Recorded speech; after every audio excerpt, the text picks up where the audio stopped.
in the kitchen, folks. In this film today, I'm going to make a butterscotch stout.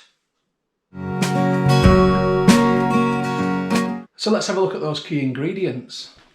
Okay, so left to right, well obviously I'm going to need water, so I'll be using quite a bit of spring water, maybe 15 litres or even more than that. I've got a Cooper's stout kit, just there. Never used one before, but I've used the Cooper's kit before and it was very good, so I'm hoping the stout kit will be as good. I've got some extra dark spray malt just there, 500 grams.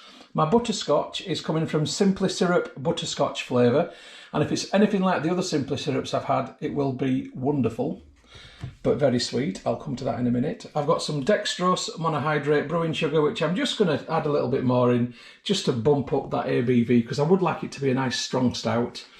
And then I've got some fresh hops. Now these are fresh frozen hops. These are ones that I've picked from my own garden, a good 2 months ago. These have been in the freezer ever since, and I'm going to put that many in. Now I don't know how many's there, but it looks like a decent amount because I want it to be quite hoppy, because this is going to be extremely sweet, and I think the bittering of the hops will counterbalance that sweetness quite well and give it a better flavour. So this is quite late actually for starting a stout. I wanted to start this in September so that it would be ready for December. It's actually now November, so my stout won't be ready until January, but at least it will still be winter anyway. Never mind. I've had that much cider on the go that I've not had any capacity or any spare fermenting vessels to be able to do this until now. Right, I'll shut up. Let's crack on with the recipe. So I'm going to begin by filling this big pan up with water. So not all the way up, but maybe 2/3 of the way up.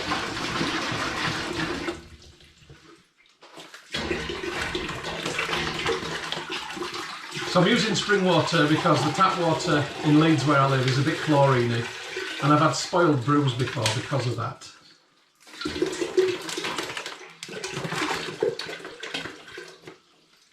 Okay, that'll do for now. So there's my first pan of water. Get some heat on, and I want this to come to a boil. I've then got my other pan over here, and I'm going to add 2 litres of still spring water into that.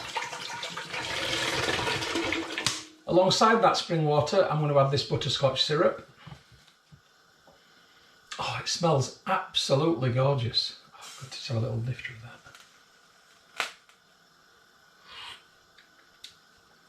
Wow, absolutely beautiful. This should be really good. So all that goes in. And I'm also going to put the heat onto this one.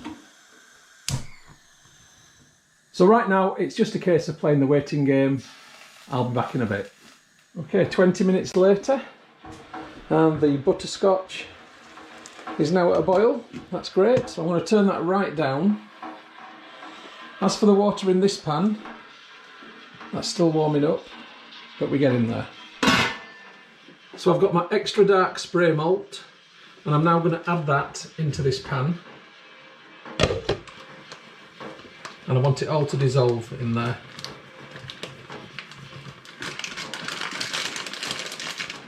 So it now smells like Horlicks or Ovaltine, something like that. Just give that a nice stir around. Put the lid back on. Okay, I'm now going to add 1 kilo of brewing sugar, dextrose monohydrate, and this will really bump the final ABV right up. So I'll give that a stir. It dissolves really easily. Right, let's have a look in here. Okay, so we're not at a boil yet, but it's fine, it's hot. I'm now going to add all of my hops into this pan, and I'm going to make a hop tea.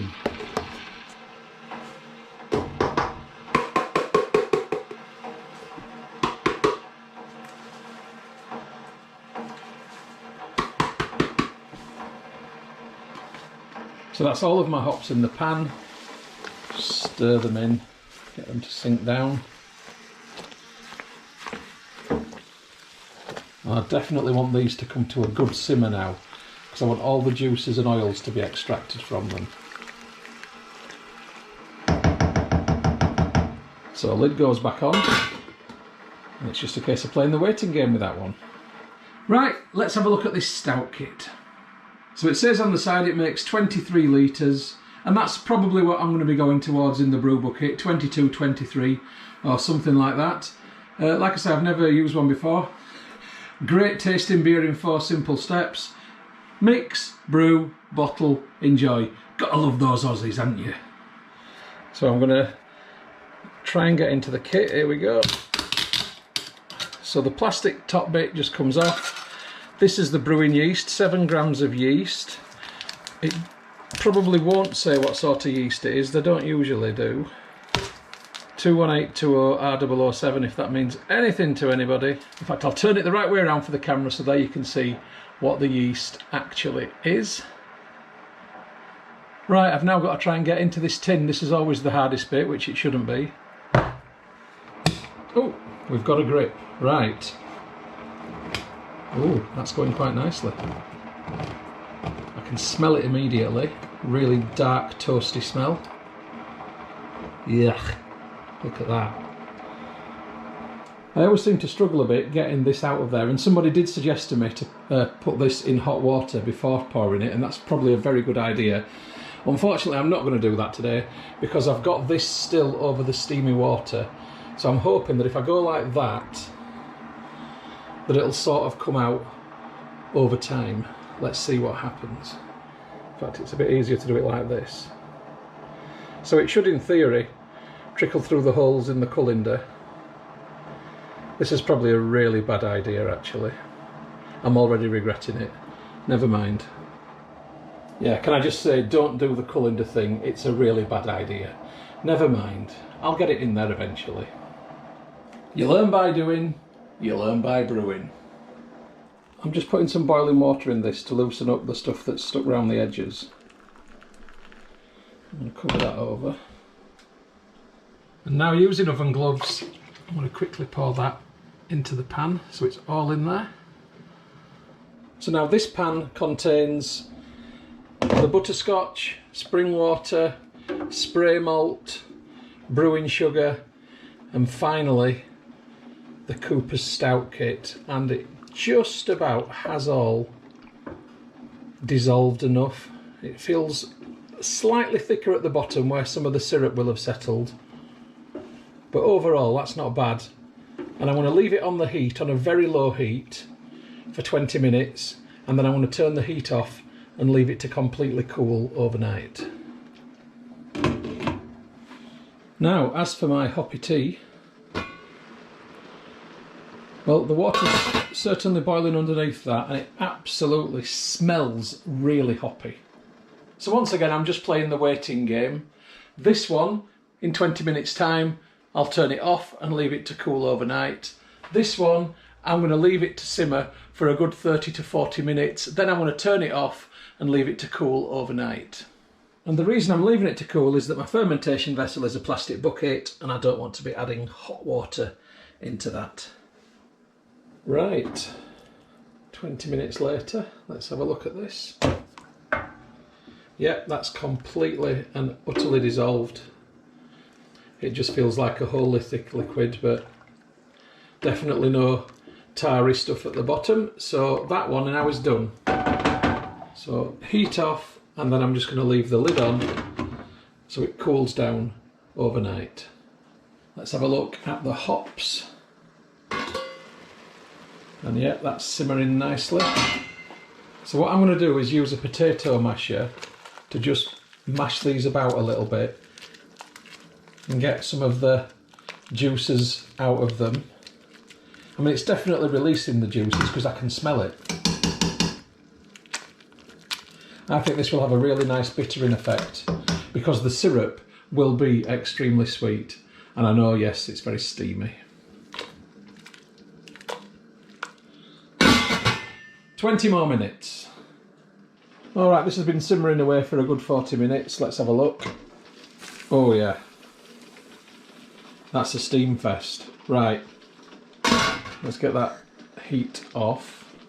Just have a look inside. Yeah, that's definitely done its stuff. So those hops have now become completely waterlogged. They've sank into it. All the juices will be released. I'm happy with that. I'm just going to leave that now overnight, and I'm going to pick this up in the morning. So I'll catch you tomorrow when it comes to putting all this together and starting the fermentation off. All right then, see you later, folks. Hey folks, it's the next morning. It's time to get this brew together. So I've got my brew bucket in the sink. It's cleaned and sanitised. And I'm going to begin by putting 2 litres of cold water into my brew bucket, just to protect it. So here's the black tar, which has got the beer mixture in it. So this is only like 1 or 2 degrees above room temperature, so this is quite safe to pour in. So that's going into the bucket next. I like it when it goes smoothly. Okay, so what I've done now is I've got this colander balanced over the bucket with these 2 wooden spoons holding it in place. And I'm doing that because I now want to get the hoppy tea in there. And obviously I don't want the hop flowers going into the bucket. I just want the essence and the liquid and the extract. So I'm going to very gently pour them through the jug. From the jug, I should say, through the colander. I'll just take my time doing this because I don't want this to fall in. That would be a pain. You can really smell the hops. I think they're going to go really well with the other flavours in there. So I'm nearly up to 15 litres according to the measure on the side of the bucket. So I'm just going to give the hops a bit of a press with the back of a spoon. There doesn't seem to be anything coming out of them actually, so I don't think they have retained much in the way of liquid, so that's good. So I'm now feeling confident enough to do a pour.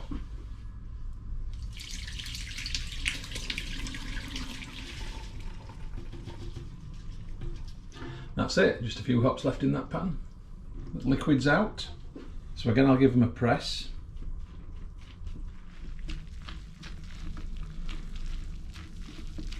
But there really doesn't seem to be much, if anything, coming out of them, so that's a good sign. And these hops will go onto my garden as compost. I've got a new raised bed I've just built, so these will help to give that some feed. Okay, I think I'm happy enough with that. So you can see that the scale on the bucket is about 16 litres, so I'm going to add a bit more water in there now.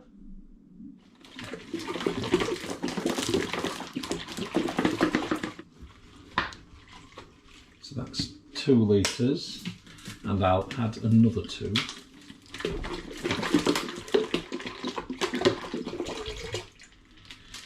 And I think I'm going to call it a day at that. It's just over 20 litres and I'm fine with that. I'm actually fine brewing it a little bit short. It will mean I'll get a richer and possibly more alcoholic drink out of it, so fine by me. Okay, it's time to take the original gravity of the brew. I'll give it a stir up. Let's see what this ends on. Now the froth's getting in the way a little bit, but I can say with some confidence that that's 1.044, 1044. Okay, I want to up the ABV very slightly, so there is another kilo of dextrose monohydrate brewing sugar, and I'm just going to pour onto that some boiling water. Probably about a litre. Then I'm going to stir this around and let that dissolve. It shouldn't take too long. Okay, I'm now going to add that sugar water into here. And now on 22 litres pretty much exactly. So I've got 2 more ingredients I'm going to add which I haven't previously mentioned. The first one is some Pectolase. Now I'm going to put this in because boiling the hops could potentially cause cloudiness. It does quite commonly do that. And if I can have it as an uncloudy drink, then I prefer it. I mean, I'm not going to be able to see through it. It's going to be a stout, but something that's not got that haze would be better.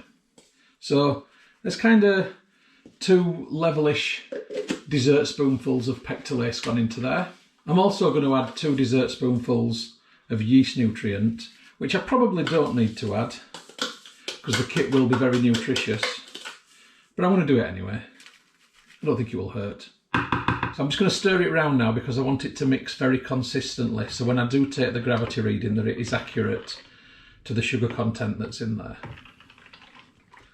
And I'm just touching the temperature of this, and it still feels room temperature. So that little bit of extra hot water's not really had any impact significantly, which is going to affect the accuracy of the gravity reading.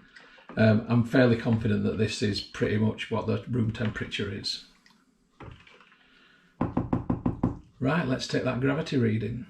So once again, in goes the hydrometer. And it's definitely more buoyant this time, which is what I wanted to see. In fact, it's way more buoyant.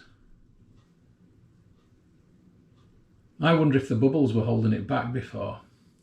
Because I'm now looking at an Imperial Stout, which I'm not complaining about, but I wasn't expecting it. Okay, so I'm on 1.072. So that's gone up from 1044 to 1072. So I think there was definitely an interference issue with the bubbles before. Never mind, I'm not complaining. This is going to be a whopper. Okay, in goes the yeast. I'm just going to sprinkle this on top. I'm going to let it fall in naturally and do its own thing.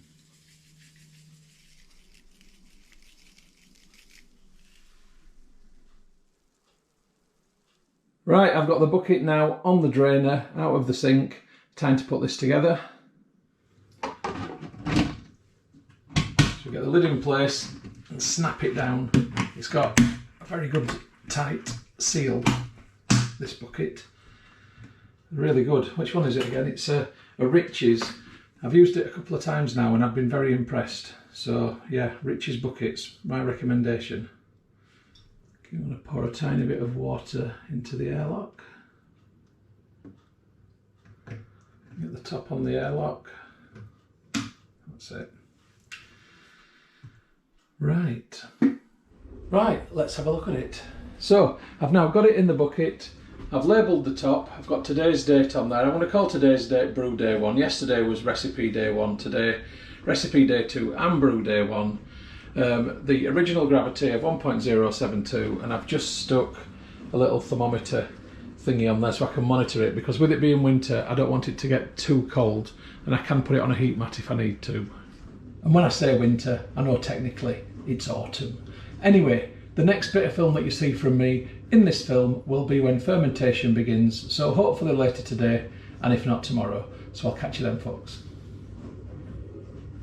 Hey folks, it is day 2, brew day 2, and there is absolutely nothing happening.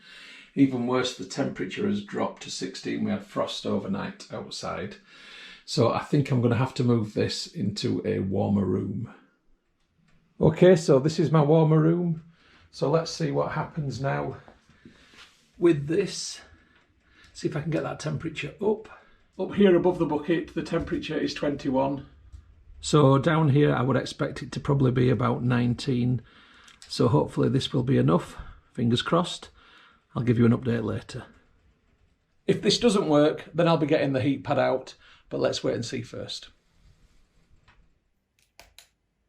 Well, it's brew day 3 and there is still absolutely nothing happening.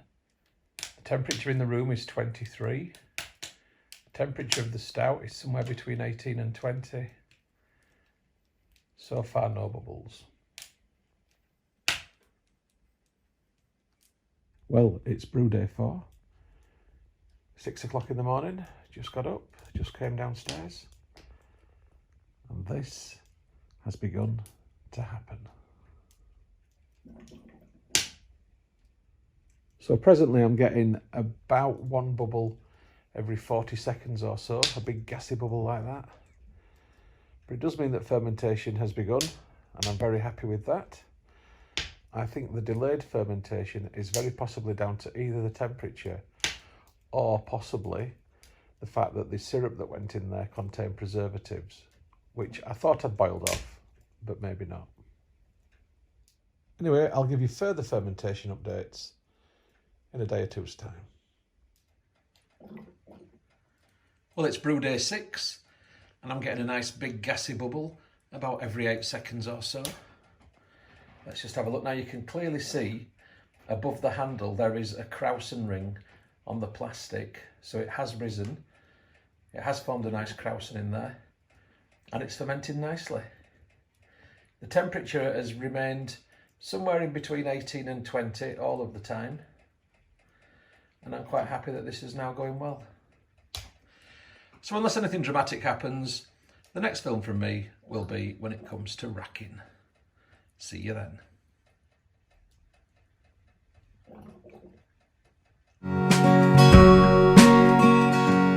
Good evening from the kitchen, folks, and I should say the jolly cold kitchen, folks. It's -2 outside. It's the 15th of December and this is Brew Day 25, and today in this segment of the film I'm going to rack my beer into demijohns. So why am I racking and not bottling? Well, simply because I prefer to bottle it from the demijohns rather than from the big bucket. It's quite a big job, and when you're doing it with a siphoning tube, the demijohn gives you a lot more control than what the bucket does. It isn't a necessary stage, and I could go straight from bucket to bottles, but I'm going to rack it anyway, and also from racking it, I'll see if there's any sediment from the hops that develops in the bottom of the demijohn before I bottle it. So before I go any further, I want to take the gravity as it currently stands of this brew. So I need to take the lid off. So lid police, sorry. Not sorry, actually. It smells great. So here is my clean and sanitised hydrometer, and I've just dropped that in there, and let's have a look where this ends up at. So you can see there's a little bit of scum on top, not too much though. This is actually finished really well. It's finished on 1.010 1010, so this is going to be ever such a decent strong brew. So the racking process involves me using this, a plastic jug, getting the beer out of there, 2 litres at a time, and tipping it into demijohns via funnels. Now, it's not the best way to do it, and there is a risk of oxidisation, and there is a risk of cross-contamination, and if I spoil my brew, then it's a hard lesson learned. I've done it before though this way, and it's worked out good, so fingers crossed my luck lasts. Anyway, I've got 22 litres to get into 5 demijohns, which involves me transferring with a jug repetitively. I don't think you need to watch that. I'll come back to you with a progress update in a bit. Okay, so here's the net result of those endeavours. So I've got 4 full demijohns, which I'm now going to put somewhere cold, so any material which is in here will fall to the bottom. And I've got half a demijohn. Now this is going to be an experimental one. I'm not going to focus on that in this film, but just for your information, what I am going to do is top this up with apple juice from concentrate to make some kind of snake-bitey hybrid monster. I did that last year with an IPA and it worked out just fine. But this film isn't about that. This film is about these. So this is what is left in the bottom of the bucket. There is literally some sediment in the bottom and then a scum ring round there, but otherwise pretty decent. What I've neglected to tell you in this film so far is about the fermentation. So after fermentation began, which did take a few days, it was pretty strong for a week and then it gradually declined over another 5 days. And for the past sort of 10 days, it hasn't really done anything at all. So this was the right time to rack it. Like I said, I could have bottled it, but I've racked it instead because I do prefer bottling from the demijohn. Okay, so I've labelled these 4 demijohns up in the order in which they came out. So first, second, third and fourth. You can see the fourth one is definitely got more of a milkiness to it. It's browner and less black. On just this demijohn only, I've put the essential information that I need. So it's Butterscotch Stout. It was racked on the 15th of December 2022. Brew Day 25. Original gravity was 1.072 and the racked gravity was 1.010. Okay folks, I'm in the entrance porch to my house. It is the coldest room in the house, and if it's -2 outside, then it's probably only 1 or 2 degrees in here, and this is now going to cold crash in here for the next week or so. So I anticipate bottling this in between 7 and 10 days time. So I'll catch you on the next film when it comes to bottling. See you later folks. Good morning from the kitchen folks. It is that time, my least favourite time of the brewing process, but nevertheless one that has to be done. It's big bottling day. Let's have a look. So there's my stout on the windowsill. It's been 6 days racking, and it's absolutely clear, just lovely. Any cloudiness on there is just condensation that's built up, but really everything's dropped to the bottom, and you can particularly see that in Demijohn number 4, the last one that was out, with a very clear sediment line. I'm really happy that this is now good to go. So I've been sanitising and rinsing for the past hour, and that's the big pain in the backside part of this process. But now it's time to get the beer out of there and into a hodgepodge of different bottles. Incidentally, this is brew day 31, and that means that this has been quite a decent turnaround from start to finish, in all honesty. Right, let's crack on. So just here I've got an assortment of bottle caps and a couple of champagne bungs in very hot water. They're having a final sanitise before going on, plus the hot water helps to soften the plastic champagne bungs because they can be difficult to get in. I've got some standard household caster sugar, and using my trusted funnel, I'm going to put 1 heaped teaspoonful into the big 750ml bottles, which should represent about 8 grams. And then into the smaller bottles, I'm going to put a very level teaspoonful, just to demonstrate, something like that. And that represents about 5 grams. So the sugar will help this to develop a carbonation. There will be some yeast left in suspension in those bottles. When it finds this sugar, it'll smash it apart and create a very fractional fermentation, which will give it a sparkle by the buildup of CO2 that will create in the bottles. That's the theory anyway. Let's see if it works. So on Demijohn number 1, it is bung out. Siphoning tube goes in, and I've set the length of this very handy clip so that the bottom of the tube should be round about just there towards the bottom of the Demijohn, a couple of millimetres above the sediment line. If the first bit that comes out is a bit sedimenty, it doesn't matter because it's going to go into the hydrometer tube anyway. Right, let's crack on. Here we go. Smells nice and beery, looks nice and licoricey. So that's my hydrometer tube filled. We'll have a look at that in a sec. Don't want to spoil the surprise. Okay, this is coming out like tar.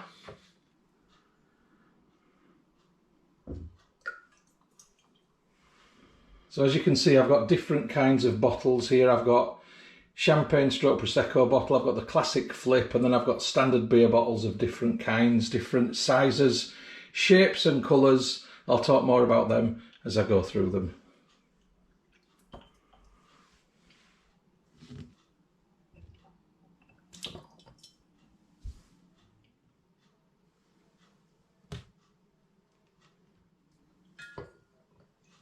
There's a lot more interaction between the siphoning tube and bottle when you're using smaller bottles.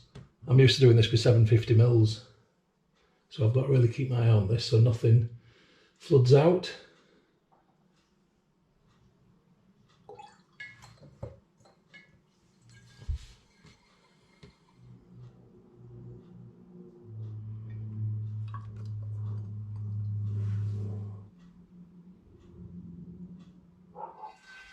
And there we go.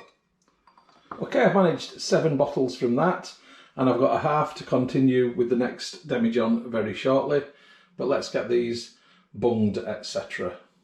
So for the champagne type bottles like this one, it's dead straightforward. Bung, push it in, and then add a cage so the bung doesn't come flying out. So I'll get that cage on and twisted on, because when that secondary fermentation takes place in the bottle and carbonation happens, pressure builds up and the bung will fly out without a cage. So that is a nice example of a bunged and caged bottle. So that is the first one done. The second type of bottle I've got is this one here. This is the flip. It's a design classic and it's the easiest kind to bottle. And you simply put the flip or the bung bit on top, pull the cage down just there. Hey presto, that one's done. I wish they were all that straightforward. Now the third kind of bottle I've got is a standard beer bottle, and I've got various different kinds. This is a Newcastle brown bottle which comes with clear glass. Don't be afraid of clear glass, just don't keep it in sunlight and it'll be fine. This will be kept in a darkened room, and after that, after conditioning's taken place, it will go in a box and then in the fridge, so no problem at all. So in order to cap the beer bottles, I use crown caps and a crown capper. This has got a magnetic bit that holds the cap in place just there, like that. And then you should cap downwards. Now I'm capping onto the sink top here, which is not great, and it might slip because of that. You should really cap downwards into the sink. I'm doing this for demonstration purposes.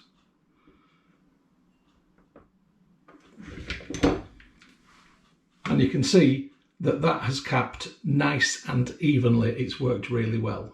So I've got the rest of these to bung and then cap. There's no point in you watching that. It's not that exciting. I'll come back to you in 2 minutes. Okay, that's my first bottles done. There's plenty more to go, but before I carry on, I'm just going to look at the final gravity once again, because I racked it last week and it was 1.010, and I just want to see if that has changed in the last few days. And I'd say it stayed the same, so it is 1.010. Right, I'm just going to work out the final alcohol by volume. So I started off with an original gravity of 1.072. I deduct from that the final gravity of 1.010, which equals 0.062. And then I multiply this by 131.25, which gives me a final ABV of 8.13%. So let's just say 8.1%. I think we can all agree that's going to be a cracking stout. Okay, I've got 3 more demijohns to empty. It's exactly the same as what I've just done. You don't need to watch me do all that all over again. Quite frankly, it's not that exciting. So when I've emptied all of these into the bottles, I'll come back to you. See you then. Well, that was a big old job, and I am glad that that bit is now done. The bottles are all sticky with beer residue, so I need to give them a good shower in. I'll come back to you shortly. Okay, they're all rinsed and now draining. I've got some tidying up to do. I'll come back to when I've tidied up and it's time to make the labels. Okay, I'm just having a break from the process while I make breakfast, but here's a little bit that didn't fit in one of the bottles. Smells good, very beery. Let's find out what it tastes like.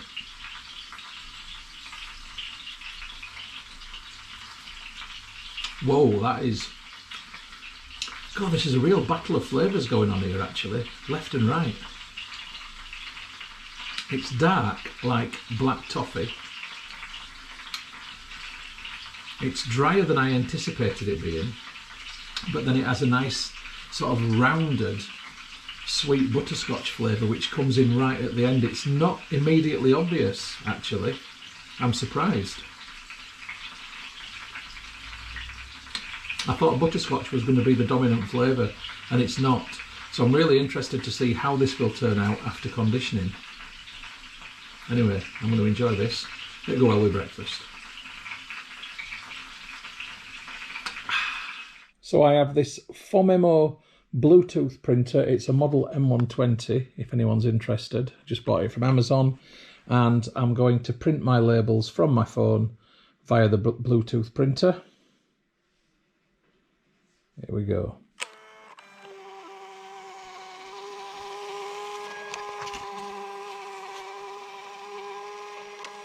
That looks pretty swish, doesn't it?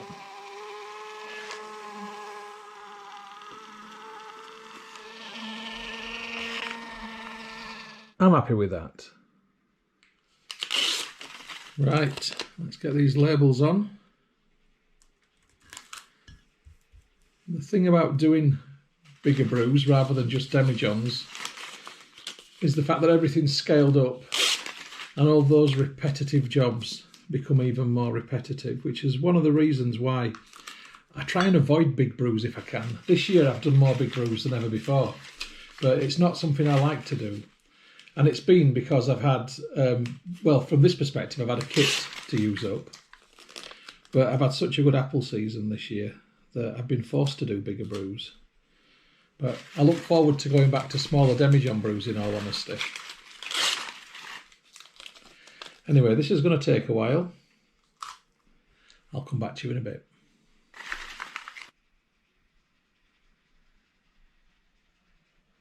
And there they are. A battalion of beery beauties. Welcome to the conditioning room. This is where my stout is now going to sit for the next 6 weeks and condition. Let me show you what I've got. So first of all, the bottles of stout are on these shelves, and there are some other brews underneath. But these shelves have a radiator behind. That radiator goes into a thermostat plug. Now when the temperature is below 19.5, it's currently 17.9, it turns on the radiator. When it gets to 20.5, it turns it off. So it tries to keep it with the radiator on until the temperature goes above 20.5, and then it drops until the temperature drops to 19.5. And just down there, in between the bottles, that silver thing, is the end of the thermostat plug. So these will condition on here for a month. But I'm going to not open them for 6 weeks. I really want the flavours to develop, not just the sparkle. So the conditioning process isn't just about the sparkle developing through the secondary fermentation in the bottle. It's also about those flavours developing and balancing. And I want that butterscotch to come through more. And I think with time, that sweetness will happen. So I'm quite prepared to be patient with this. Plus, I've made enough of this beer that I'm going to be drinking this in Christmas 2023. Anyway, I'll catch you in about February time when I open these. See you later, folks. Dos dedos, mi amigo, from the kitchen, folks. Tonight, it's my Butterscotch Stout grand opening night. And yes, I'm very much looking forward to trying this one. This has been conditioning for 62 days, which is double the amount of time it took to make it and bottle it. That means that this is now brew day 93. Oh yes, let's get into this. So I'm now in February 2023. Right, am I going to get tss, which is what I really, really want to have? Yes! And we've got vapour. I don't know if you can see it, but there is vapour. Oh yes, I mean I don't want mega sparkles because it's a stout, but I want there to be some activity. So let me explain what I'm looking for. I want it to pour nicely into my Leeds Beer Festival glass from whatever year that was, the year that it was at Leeds Beckett, if anyone knows. I want it to pour nicely, I want it to look nicely, I want it to settle with a good head on top, I want it to smell nice, I want it to taste nice. Oh, it's a lot to ask for. I want lots of nice things, don't I? I sound like Borat. It's very, very nice. Okay, let's just pour it. Oh, it's looking all right, that to me. Give it a bit of gravity, that's it. Yeah. Not too bad with the head, actually. I was expecting it to be possibly a bit too much, but that's not bad at all. No, I mean, all right, I haven't poured it brilliantly, but, you know, I can stick a flake in it. I'm not bothered. It don't look bad, does it? I'm quite happy with that. So before we go any further, let's get the picture for the YouTube film. Right, I need to try it now. Okay, so... Well, it smells very beery, very stouty, and slightly sweet as well. So, cheers, folks.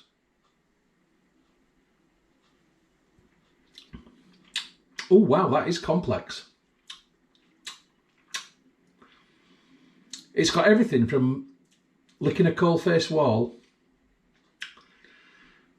to some sweet toffiness. There's a lot going on here.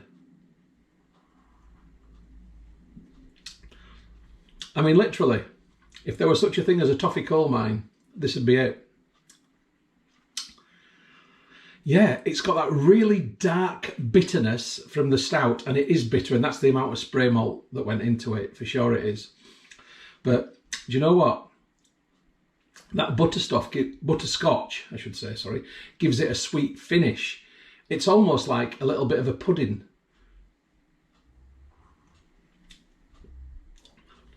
So it starts off bitter and it finishes sweet. It actually works really well together. Now, in truth, if I was going to make this again, I would make it with a slightly lower original gravity because it's probably a little bit stronger than I wanted it to be. But in terms of the flavour, it's a Bobby Dazzler. Yeah, that's a cracker, that is. Now this will be even better next winter. So if I drink some of this now, and save some for next winter, because this is more of a winter brew than it's going to be a spring brew or a summer brew. But this will go down just great. And I think with some more conditioning, it'll be even better. So I'm very, very happy with this. So cheers, folks. And I'll catch you on the next brew or cooking film or whatever that may be.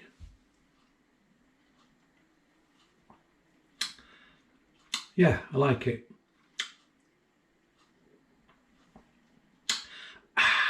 The film that you've just watched is a Moss Home and Garden production. You can find more by going to www.mosshomeandgarden.co.uk. I'd just like to say thank you very much for supporting my YouTube channel and for watching my films. It really is very much appreciated. If you haven't already done so, please subscribe to my YouTube channel in order to receive future updates about the home and garden films which I upload. You can find my YouTube channel by going to www.mosshomeandgarden.co.uk. Please click on the red subscribe button. When you've done that, a little bell will appear. If you press that also, then you'll get future updates about the films which I upload. If you like my films, if you like my style of filming, then you might also like my travel channel, which you will find by going to youtube.com/Stuart Moss or type in www.mosstravel.tv. Again, if you could subscribe to that channel, it would be hugely appreciated. If you'd like to get Moss Home and Garden updates on Facebook, then please open Facebook and do a search for Moss Home and Garden, and you will find the page. If you like the page, then you will get future updates on there. And if you'd like to connect on Instagram for home, garden and travel photography, as well as some stories, then my username is StuMoss, STUMOSS. If you'd like to connect on Twitter, then my username is @StuartMoss. And if you'd like to contact me about film usage or any other issue, please just email me on stewmosshomegarden@gmail.com. Once again, thank you very much for supporting my channel, for watching my films. I do appreciate it. I'd just like you all to have a great day.